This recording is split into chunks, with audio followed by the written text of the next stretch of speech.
मिनश्शैतानिर्रजीम बिस्मिल्लाहिर्रहमानिर्रहीम। सीपीसी के हवाले से इससे पहले जो है हम एक लेक्चर दे चुके हैं जिसमें जो है हमने ये चीज़ डिस्कस की कि कौन सा दावा जो है वो किस कोर्ट में जो है हम दायर कर सकते हैं या किस कोर्ट्स को ये ज्यूरिसडिक्शन हासिल है कि उसमें जो है वो दावा दायर किया जा सकता है। तो उसमें हमने ये चीज़ सेक्शन जो है वो हमने रीड आउट किए थे कि जहाँ पे सब्जेक्ट मैटर सिचुएट करता हो वहाँ पे आप जो है वो सिविल दावा दायर कर सकते हैं। अगर सब्जेक्ट मैटर जो है वो डिफरेंट कोर्ट्स की ज्यूरिसडिक्शन में हासिल हो तो उनमें से किसी एक कोर्ट में हम जो सिविल सूट जो है वो दायर कर सकते हैं। अगर मतलब सिविल रॉन्ग्स जो है वो अगेंस्ट टू पर्सन या मूवेबल प्रॉपर्टी हो तो उस सूरत में हम कौन कौन सी कोर्ट्स में जो है वो सिविल सूट्स दायर कर सकते हैं। ये सारी चीज़ें जो हैं वो हमने last lecture code of civil procedure के लास्ट लेक्चर में हमने ये चीज़ डिस्कस की थी। आज का जो हमारा टॉपिक है वो बेसिकली डील करता है कि पार्टीज टू द सूट, कि किसी भी दावा जात में कौन कौन से लोग जो हैं उनको एज ए प्लेंटिफ जो है वो दावे में शामिल किया जा सकता है, या कौन कौन से लोग जो हैं कौन कौन से पर्सन जो हैं जिनके खिलाफ दावा किया जा सकता है या जो एज ए डिफेंडेंट जो हैं वो दावा में शामिल हो सकते हैं। कोर्ट्स को इस हवाले से किन चीज़ों को मद्देनज़र रखना पड़ता है, मिस जॉइंडर सूरत में, नॉन जॉइंडर की सूरत में, या केस डिले हो रहा है, ट्रायल जो है वो एम्बेरसमेंट हो रही है या ट्रायल में डिले हो रहा है, तो उस सूरत में कोर्ट्स जो है वो कौन सा स्टेप जो है वो ले सकती है। इसी तरह मतलब कोर्ट्स के पास आया कि ये इख्तियार हासिल है तो वो किसी पार्टी को ऐड कर सकती है, किसी पार्टी को स्ट्राइक आउट कर सकती है, या इसके अलावा जो है वो ये चीज़ भी देखी जाएगी कि कोर्ट आया कि मिस जॉइंडर और नॉन जॉइंडर की सूरत में जो है वो कोर्ट कौन सा स्टेप जो है वो ले सकती है। ये सारी चीज़ें जो है वो हम पार्टीज टू द सूट जो है ऑर्डर 1 और रूल 1 to 13, रूल 1 से 13 के अंदर जो है order 1 CPC code of civil procedure में ये सारी चीज़ें जो है वो बयान की गई हैं जो हम आपके साथ जो है वो 1 by 1 डिस्कस करेंगे। ऑर्डर 1 रूल 1 जिसमें जो है कोड ऑफ सिविल प्रोसीजर में ये कहा जाता है कि who may be joined as a plaintiff, कि किन किन लोगों को जो है वो एज ए प्लेंटिफ आप जो है वो सूट में प्लेंटिफ शामिल कर सकते हैं। हु मे बी जॉइंड, कौन से लोग जो हैं ज्वाइन कर सकते हैं एज ए प्लेंटिफ, या कौन से लोगों को दावा में एज ए प्लेंटिफ जो है वो आप पार्टी बना सकते हैं। तो उसमें ये चीज़ है राइट टू रिलीफ, हर वो शख्स जिसको राइट टू रिलीफ अराइजिंग हो, जिसको रिलीफ लेने का हक हासिल हो या दाद रसी हासिल कर सकता हो, वो जो है वो किसी भी दावा जात में जो है वो बन सकता है पार्टीज। मतलब हर वो फेल act or series of act or transaction or series of act or transaction, कोई भी शख्स जिसको राइट टू रिलीफ हासिल हो किसी भी फेल से या किसी सीरीज से ट्रांजैक्शन से या series of act or transaction से, तो वो शख्स जो है वो दावा में जो है एज ए प्लेंटिफ पार्टी बन सकता है। और अगर और तमाम शख्स जो हैं और भी मतलब ज़्यादा अगर लोग हैं तो वो भी एज ए प्लेंटिफ जो है उसे में शामिल हो सकते हैं, बशर्ते कि कॉमन क्वेश्चन ऑफ लॉ और कॉमन क्वेश्चन ऑफ फैक्ट जो है वो अराइज आउट होता हो, अगर वो सेपरेट लोग भी जो हैं वो सूट लेकर आए। अगर ज़्यादा लोग किसी दावा में शामिल होना चाहें एज ए पार्टी और वो लोग जो हैं उनको राइट टू रिलीफ हासिल हो, और अगर वो लोग सेपरेट जो है वो दावा लेकर आए तो कॉमन क्वेश्चन ऑफ फैक्ट और कॉमन क्वेश्चन ऑफ लॉ जो है वो राइज आउट होता हो, तो उस सूरत में जो तमाम लोग जो हैं वो एज ए प्लेंटिफ दावा में जो है वो पार्टी बन सकते हैं। इसी तरह हमारा जो है वो ऑर्डर 2 ऑर्डर 1 रूल 2 में जो है वो बताया जाता है कि power of the court to order separate trial, कि किसी भी अदालत के पास ये इख्तियार हासिल है कि वो किसी भी दावा जहाज से मतलब ये ऑर्डर जारी कर सकती है कि उसमें जो पार्टीज हैं उनको उनका सेपरेट ट्रायल किया जाएगा। तो किस सूरत में जो है वो पार्टी कोर्ट जो है ये ऑर्डर जारी कर सकती है कि उनका सेपरेट ट्रायल किया जाएगा, जब अदालत ये चीज़ फील करती हो, जब अदालत ये चीज़ महसूस करती हो कि अगर इन सब लोगों का मुश्तरका जो है वो दावा समाप्त किया जाए तो उस सूरत में एम्बैरसमेंट हो सकती है या डिले इन ट्रायल हो सकता है। तो उस सूरत में कोर्ट के पास ये इख्तियार हासिल है कि वो जो है ऑर्डर टू सेपरेट ट्रायल का जो है वो ऑर्डर कर सकती है कि ये प्लेंटिफ जो हैं ये डिफेंडेंट जो हैं उनको सेपरेटली जो है उनका ट्रायल किया जाएगा और बाकी लोगों का सेपरेटली किया जाएगा। इसी तरह हमारा जो ऑर्डर 1 और रूल 3 है, who may be joined as defendant, कि कौन कौन से लोग जो हैं उनको एज ए डिफेंडेंट दावा में पार्टी बनाया जा सकता है। तो जिस तरह हमने देखा who may be joined as plaintiff के कौन कौन से लोग हैं जिनको जो है दावा में एज ए प्लेंटिफ पार्टी बनाया जा सकता है, इसी तरह हम देखते हैं कि कौन कौन से लोग हैं जिनको किसी भी दावा में एज ए डिफेंडेंट जो है वो पार्टी बना सकते हैं। तो उसमें ये चीज़ देखी जाएगी कि against whom right to relief against whom arising out, कि जिन लोगों के खिलाफ जो है राइट टू रिलीफ बनता हो और वो जो है एक्ट के किसी भी फेल या ट्रांजैक्शन के जरिए या सीरीज ऑफ एक्ट और ट्रांजैक्शन के जरिए उनके खिलाफ जो है वो दावा जो है वो हो सकता है। और अगर वो लोग उनके खिलाफ जिनके खिलाफ जो है वो दावा लाया जाए, अगर उनके खिलाफ सेपरेट भी दावा लाया जाए तो कॉमन क्वेश्चन ऑफ फैक्ट और कॉमन क्वेश्चन ऑफ लॉ जो है वो राइज आउट होता हो, तो उस सूरत में जो है वो उन सब लोगों को एक ही दावा में हम एज ए डिफेंडेंट जो है वो पार्टी बना सकते हैं। इसी तरह नेक्स्ट ये ऑर्डर 1 और रूल 4 में कहा जाता है द कोर्ट में गिव जजमेंट फॉर और अगेंस्ट वन और more of the joint parties. अदालत के पास ये इख्तियार हासिल है कि अगर अदालत में कोई दावा समाअत के लिए आया है और कोर्ट जो है वो दावा समाअत करने के बाद किसी एक शख्स के खिलाफ या किसी एक शख्स के लिए, इसी तरह बहुत सारे शख्स के खिलाफ मोर पर्सन फॉर और अगेंस्ट वन, यानी एक शख्स के लिए एक शख्स के खिलाफ और या मोर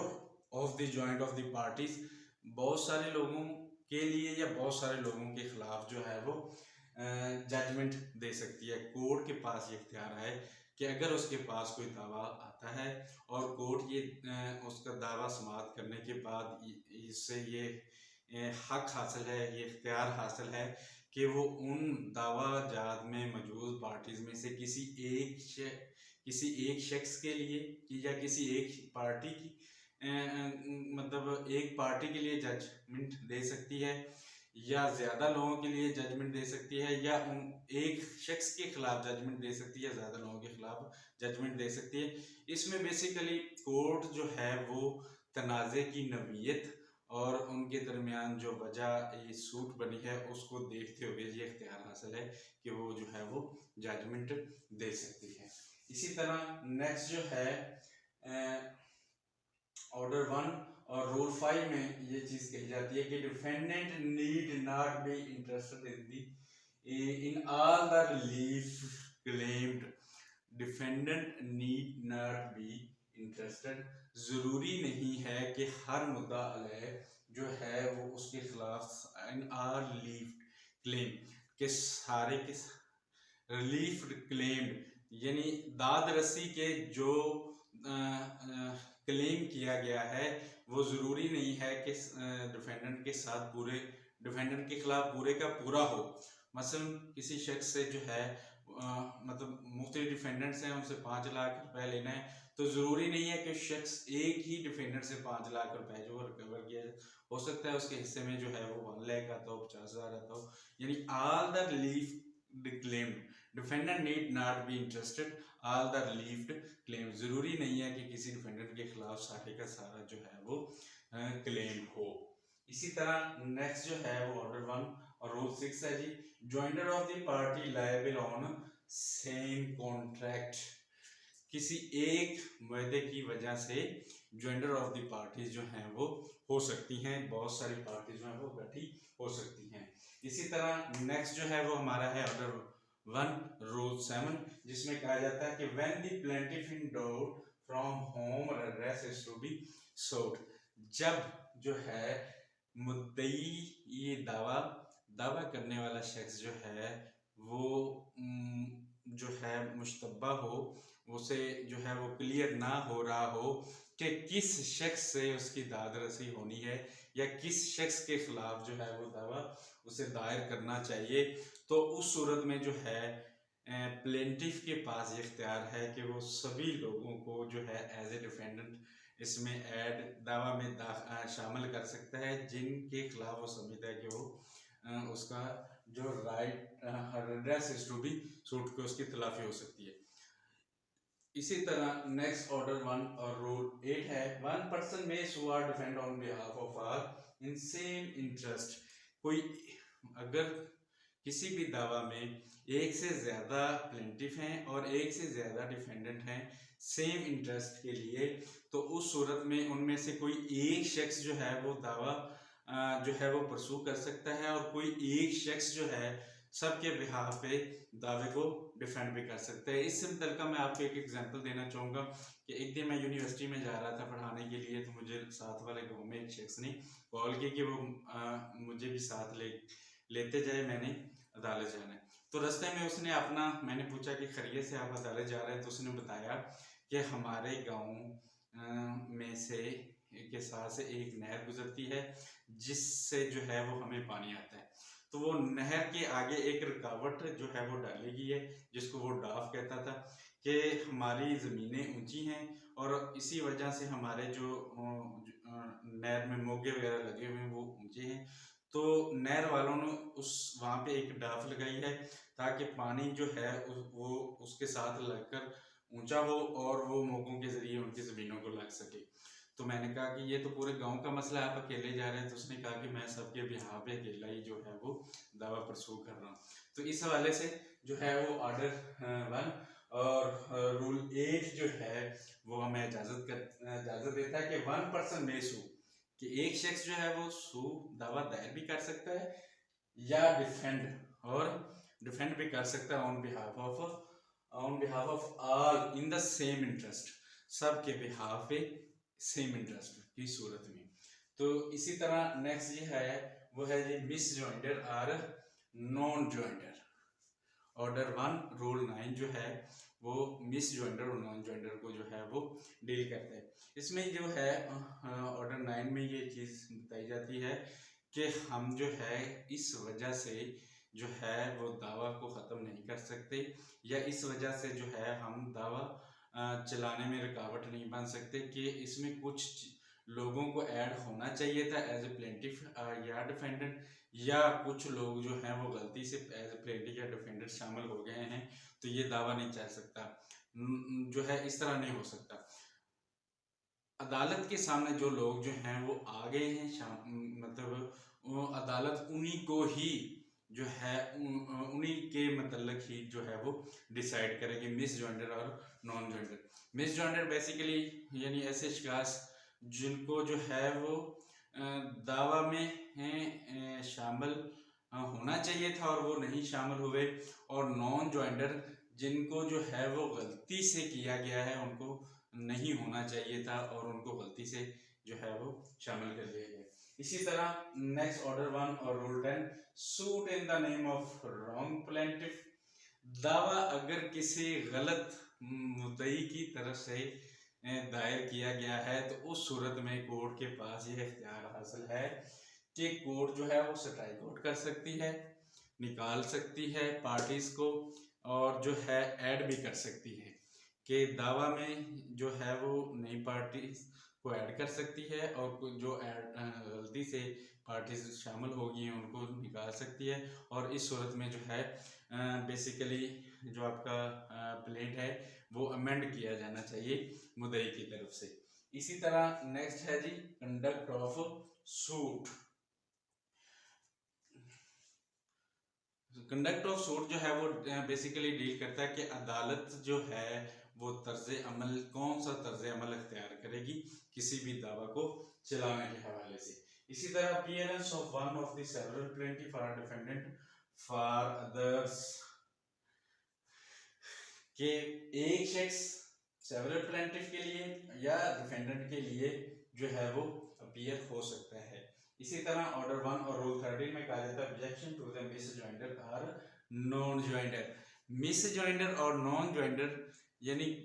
कुछ लोगों को जिसमें दावा में शामिल होना चाहिए तो वो नहीं हुए, या कुछ लोग जो हैं वो दावा में शामिल हो गए हैं और उनको नहीं होना चाहिए था, तो उससे मतलब अगर किसी को ऑब्जेक्शन रेज करना है तो उसे एज अर्ली एज पॉसिबल जो है वो दावा में ऑब्जेक्शन रेज करना चाहिए। और अगर ये ऑब्जेक्शन रेज नहीं किया जाता तो कोर्ट ये समझेगी कि ये जो चीज़ है ये वेव्ड कर दी गई है और इसका जो है वो कोई असरअंदाज नहीं होगा, दावा चलता रहेगा और कोर्ट उसको एज पर लॉ और एज पर फैक्ट्स जो है वो मैटर पे डिसाइड करेगी। आज के लिए इतना ही, बाकी इंशाल्लाह।